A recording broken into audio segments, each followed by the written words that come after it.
ואני עכשיו הולכת לפלורי, שהיא מותק של קשישה. ביום ראשון וביום רביעי אני מחכה שיראל שתבוא אליי.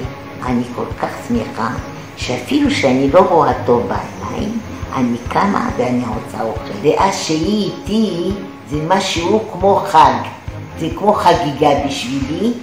שלום ילדתי. יש מי שמדבר איתי, יש מי שמחזק אותי. אני מקבלת נכדה גדולה שנהדרת, שעוזרת לי.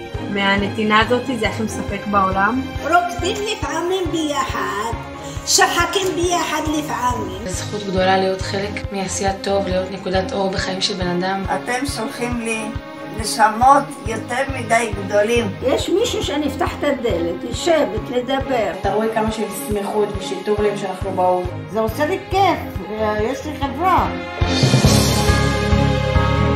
וזה פשוט יוצר אהבה עצומה. זה מה שעורר אותי לחיים. כל המכלול הזה יוצר שנה כיפית במיוחד. את באה כמו מלאך, אני משחררת מה שכואב לי. אתה מרגיש שאתה עוזר לאנשים וזה באמת מחמם לך את הלב. לפעמים אני צריכה להזכיר לעצמי שאלה לא באמת הסבא והסבתא האמיתיים שלי. אני אוהבת אותך לפגוש. גם אני אוהבת אותך. תודה רבה שזכיתי בבנות שירות. תודה רבה שאתם עושים את השכל הזה לעשות לנו דבר כזה.